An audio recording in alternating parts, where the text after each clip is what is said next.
بسم الله الرحمن الرحيم بسم الله الرحمن الرحيم. يا أيها الناس اتقوا ربكم الذي خلقكم من نفس واحدة وخلق منها زوجها وبث منهما رجالا كثيرا ونساء واتقوا الله الذي تساءلون به والأرحام إن الله كان عليكم رقيبا. O mankind, fear your Lord, who created you from one soul and created from it its mate and dispersed from both of them many men and women. And fear Allah, through whom you ask one another, and the wombs. Indeed, Allah is ever over you, an observer. وآتوا اليتامى أموالهم ولا تتبدلوا الخبيث بالطيب ولا تأكلوا أموالهم إلى أموالكم إنه كان حوبا كبيرا.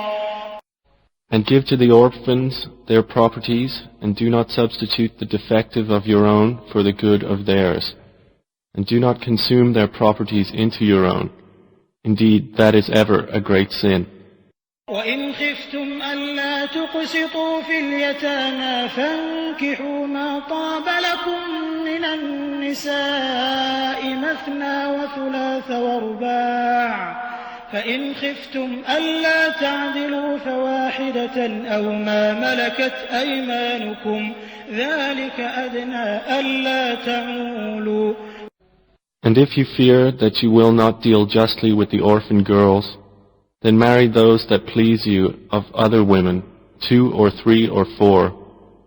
But if you fear that you will not be just, then marry only one or those your right hands possess. That is more suitable that you may not incline to injustice. وآتوا النساء صدقاتهن نحلة فإن طبن لكم عن شيء منه نفسا فكلوه هنيئا مريئا. And give the women upon marriage their bridal gifts graciously. But if they give up willingly to you anything of it, then take it in satisfaction and ease. ولا تؤتوا السفهاء أموالكم التي جعل الله لكم قياما وارزقوهم فيها واكسوهم وقولوا لهم قولا معروفا. And do not give the weak-minded your property, which Allah has made a means of sustenance for you, but provide for them with it, and clothe them, and speak to them words of appropriate kindness.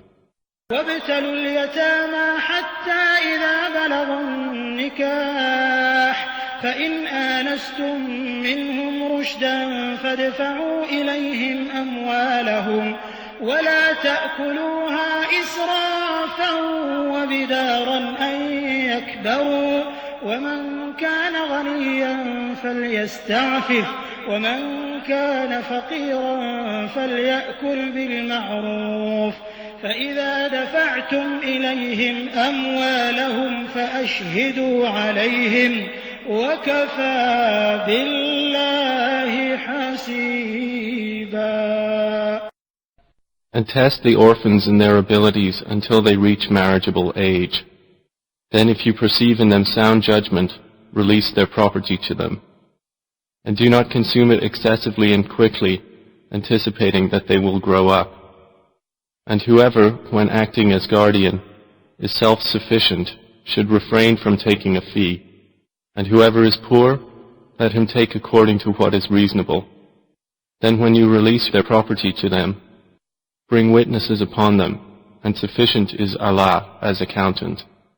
للرجال نصيب مما ترك الوالدان والأقربون وللنساء نصيب مما ترك الوالدان والأقربون مما قل منه أو كثر نصيبا مفروضا. For men is a share of what the parents and close relatives leave, And for women is a share of what the parents and close relatives leave, be it little or much, an obligatory share. وإذا حضر القسمة أولو القربى واليتامى والمساكين فارزقوهم منه وقولوا لهم قولا معروفا. And when other relatives and orphans and the needy are present at the time of division, then provide for them something out of the estate, and speak to them words of appropriate kindness. وَلْيَخْشَ الَّذِينَ لَوْ تَرَكُوا مِنْ خَلْفِهِمْ ذُرِّيَّةً ضِعَافًا خَافُوا عَلَيْهِمْ فَلْيَتَّقُوا اللَّهَ وَلْيَقُولُوا قَوْلًا سَدِيدًا. And let those executors and guardians fear injustice as if they themselves had left weak offspring behind and feared for them. So let them fear Allah and speak words of appropriate justice. إِنَّ الَّذِينَ يَأْكُلُونَ أَمْوَالَ الْيَتَامَى ظُلْمًا إِنَّمَا يَأْكُلُونَ فِي بُطُونِهِمْ نَارًا وَسَيَصْلَوْنَ سَعِيرًا. Indeed, those who devour the property of orphans unjustly are only consuming into their bellies fire, and they will be burned in a blaze.